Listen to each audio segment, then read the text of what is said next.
It's 1942. While the world is engulfed in war, a different kind of battle is about to unfold in a hidden corner of the Pacific. On a secluded Japanese airfield, 5 aircraft await: an imported German Messerschmitt Bf 109E, a captured American Curtiss P-40E, and 3 Japanese models: the Ki-43, Ki-44I, and the newcomer Ki-61. Kawasaki's latest creation, the Ki-61 Hien, was Japan's first ever model with a liquid-cooled inverted V engine. So unique is its design that Allied intelligence, mistaking it for a European model, had already dubbed it Tony.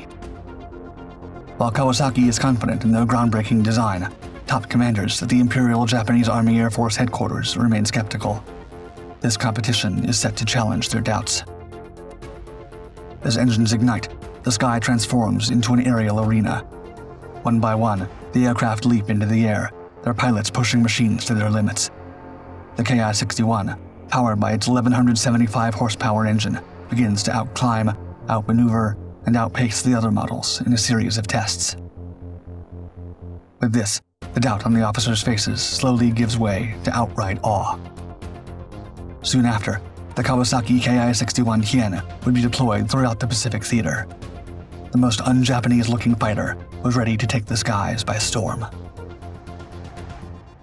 In the 1930s, while Europe embraced liquid-cooled inline engines, Japan and the United States focused on air-cooled radials, shaping their aircraft design for years to come.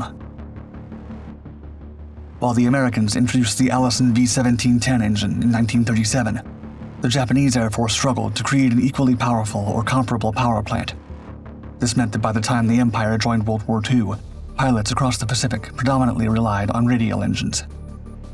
But change was on the horizon, thanks to Kawasaki. After the Army chose the Nakajima Ki-27 over Kawasaki's Ki-28, top executives reached out to their German ally, Daimler-Benz, to negotiate a license for their DB601A, their newest 12-cylinder inverted V engine. By April 1940, Kawasaki designers secured the blueprints and immediately began adapting them to Japanese production. The first of its kind, the HA-40, was completed by the summer of the following year. The engine, delivering 1,175 horsepower for takeoff and 1,100 horsepower at 13,780 feet, had a sophisticated cooling system that used a water and ethylene glycol mixture to manage temperatures effectively, even under the most extreme conditions. Interestingly, by then, Kawasaki had approached the Army with an intriguing proposal. With reports coming in from the new war in Europe, where aircraft powered by liquid-cooled engines were clearly superior, the company suggested a duo of single-seat, single-engine fighters using the same HA-40 power plant: the Ki-60, a heavy interceptor fighter, and the Ki-61, a lighter all-purpose fighter. While the Kokuhonbu, or Imperial Japanese Army Air Force headquarters, initially approved both models for production by December 1940, the emphasis soon shifted to the Ki-61 alone. This new fighter was developed by Shin Iwata and Takeo Doi, both of whom had worked under the watchful eye of German aircraft designer Richard Vogt. Precisely 1 year after being greenlit to proceed, the Ki-61, the first and only mass-produced Japanese fighter of World War II to use a liquid-cooled inverted V engine, was completed at the Kakamigahara plant in central Japan in December 1941, just in time to fight against the Americans. As dawn broke on April 18, 1942, the skies over Tokyo erupted with an unexpected roar as 16 North American B-29 Mitchells, launched from the carrier USS Hornet, penetrated Japanese airspace. This attack, a daring strike led by Lieutenant Colonel James Doolittle, also referred to as the Tokyo Raid, brought war to Japan's doorstep for the first time, shattering the nation's sense of invulnerability held since Pearl Harbor. Caught off guard, Japanese military leaders scrambled to mount a response. In the midst of the chaos, hangars in central Japan opened to reveal a small pre-production batch of new Kawasaki Ki-61 fighters, taking to the sky in a desperate bid to repel the American intruders. The Hien, Japanese for Swallow, was a low-wing monoplane of all-metal construction and the Air Force's first attempt to incorporate armor protection and a self-sealing fuel tank in a fighter design. The model included an armored windshield and a half-inch thick plate at the rear of the enclosed cockpit with a backward-sliding canopy. It was armed with a pair of 12 7mm HO-103 machine guns that operated in unison, ready for combat. To the trained observer and to many pilots flying about Tokyo that day, the Ki-61 shared similarities with foreign aircraft designs. It was so different from the usual radial-engined Imperial fighters that United States Army Air Force Captain C. Ross and many others believed it to be a license-built Messerschmitt Bf 109. In early reports from the Doolittle raid, one of the first major wins for the Americans, the aircraft was initially codenamed Mike. However, the final and better-known codename for the Ki-61 was Tony, due to its striking resemblance to an Italian Regia Aeronautica model. During the Doolittle raid, the Allies were quite astonished by the new model's speed, armor protection, self-sealing fuel tanks, and armament. With this impressive debut, the type saw a rapid development phase, beginning with 11 additional prototypes and pre-production models in early 1942, with the first production model finished that same August. During trials, test pilots praised the Ki-61 for its features and, most importantly, dive performance. However, its high wing loading, a measure of the weight an aircraft's wings must support, affecting maneuverability, takeoff and landing abilities, and stall speed, was viewed with a skeptical eye by senior Kokuhanbu officers, who preferred the more maneuverable and lightly armed Nakajima Ki-43. To settle the debate, Kawasaki organized a fly-off consisting of prototypes of the Ki-43 and Ki-44, an imported Messerschmitt Bf 109E, a recently captured Curtiss P-40E, and the Ki-61 itself. To the surprise of the officers, the Ki-61 beat all the models at every single feature, except for maneuverability in the Ki-43. Knowing that they had an aircraft with a lot of potential in their hands, the delivery process was expedited, with initial deliveries made in February 1943 to the 23rd Dokuritsu Dai Shijugochu Dai at Oda, a pilot conversion and training unit. Combat operations ignited 2 months later when the 68th and 78th Sentais deployed to Wewak in northern New Guinea.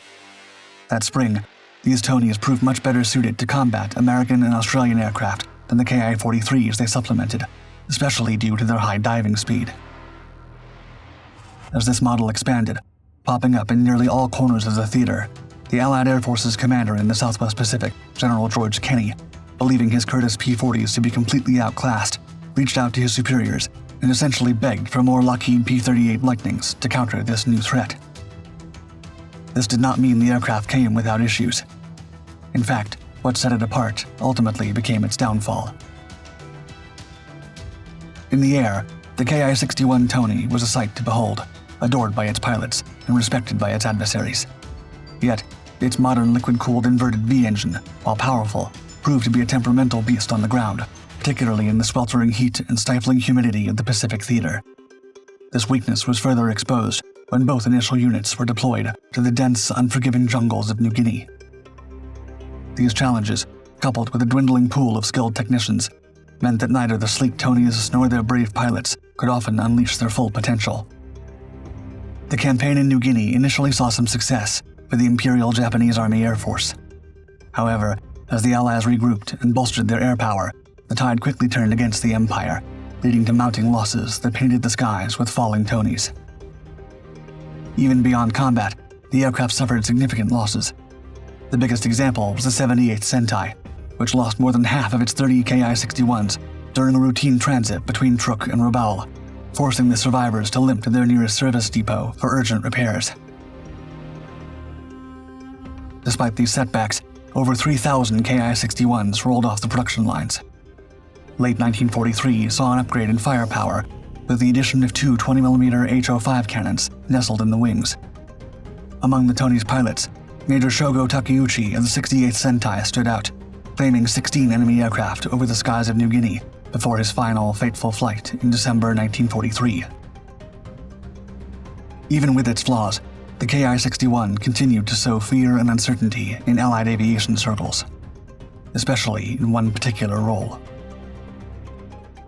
By the summer of 1944, Japan's strategic situation was deteriorating rapidly. In August, as losses mounted, a fleet of American Boeing B-29 Superfortress heavy bombers pierced Japanese airspace, their sights set on the vital steel factories of Iwata. The 4th Sentai scrambled to intercept, but reaching a B-29 was no small feat. Sergeant Shigeo Nobe, piloting his Ki-45 fighter, pushed his radial engine to its absolute limits. As he finally neared the B-29's cruising altitude, Nobe made a radical decision and directly rammed his aircraft into the massive American monster. With this, not only did the pilot destroy his intended target, but he also damaged another B-29 with the ensuing debris.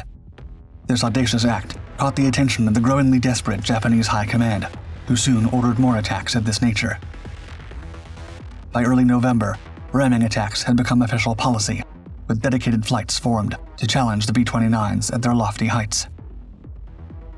For this perilous mission, one particular aircraft stood out, the Ki-61, as its liquid-cooled engine could propel it to the staggering altitudes of over 30,000 feet where B-29s operated, while its potent four-cannon array packed the punch needed to bring down these flying fortresses. To maximize performance, these Hiens were stripped down, and their fuselage armament and protective systems were all sacrificed for altitude. Captain Takashi Fujita, commander of the 244th Fighter Group, assembled a ramming flight dubbed Hagakure Tai, or Special Attack Unit, composed of volunteers from 3 squadrons and led by the intrepid First Lieutenant Toru Shinomiya. While the Imperial Air Force did not officially label these ramming missions as kamikaze attacks, the nature of their task was clear. On December 3, 1944, Lieutenant Shinomiya and his 2 wingmen, Sergeants Misao Itagaki and Matsumi Nakano, took to the skies over Japan to intercept an incoming B-29 raid. After spotting their heavy targets, in a heart-stopping moment, he aimed his Ki-61 at the massive bomber and collided. Despite losing most of his port outer wing, Shinomiya managed to land his crippled fighter back at base. Meanwhile, Sergeant Itagaki engaged another B-29 in a fierce duel. His aircraft, battered from the encounter, forced him to bail out in his parachute. The third man, Nakano, executed a perfect ram on a B-29 from the U.S. Army Air Force's 498th Bombardment Group. Just like his leader's flying abilities, with his stripped-down Ki-61 badly damaged, he skillfully guided it to a controlled crash landing in a nearby field. After this successful mission, the 3 Hien pilots became the first recipients of the Bukosho, Japan's equivalent to the Medal of Honor, which had been inaugurated just days before by Emperor Hirohito. While the existence of this elite ramming unit had been kept confidential, the announcement of the 3 men's awards saw it officially revealed and named the Shinten Sekutai, or Body Attack Detachment. From then until the war's end, a total of 89 men received this merit, most of whom fought and scored against B-29s while piloting Ki-61s. Not long after their major mission, on January 27, 1945, Sergeant Itagaki survived another ramming attack on a B-29, again parachuting to safety. He received a second Bukosho, becoming one of only 2 who received it twice, and the only man to survive the conflict. Despite their successful attacks against one of the most intimidating Allied aircraft of the war, these pilots, while celebrated as elite volunteers, gained no respite. They were forced to continue these dangerous ramming tactics until they were too badly wounded to fly, or worse. With the new year blooming, and with Japan's situation growing increasingly desperate, the Ki-61 found further roles in actual kamikaze missions and in operational training units. Also, in January 1945, the Akashi engine plant, where the HA-40 power plants were produced, was destroyed by American forces. This devastating blow left hundreds of airframes without engines, leading to the hurried introduction of the Ki-100, a Tony variant fitted with the Mitsubishi HA-112-2 radial engine. Still, the remaining Ki-61s fought until the very end of the war, defending Formosa, Okinawa, Iwo Jima, and the Japanese homeland. They engaged with everything from B-29 bombers to United States Navy carrier aircraft and P-51 Mustangs. By the end of the Pacific Campaign, nearly 2,000 Japanese Ki-61s had been lost in air attacks, mostly from consolidated B-24 Liberators and North American B-25 Mitchells armed with fragmentation bombs. Following the Japanese retreat, hundreds of aircraft wrecks were discovered, scattered across the region. The Kawasaki Ki-61 Hien, or Tony, stands as one of the oft-forgotten yet impressive Japanese fighter designs of World War II. Despite numerous developmental challenges, the model often proved to be a lethal adversary. With its powerful armament, ample protection for both pilot and fuel, and impressive performance with old-school maneuverability, the Ki-61 was capable of putting up a fierce fight against virtually anything offered by the Allies at the time.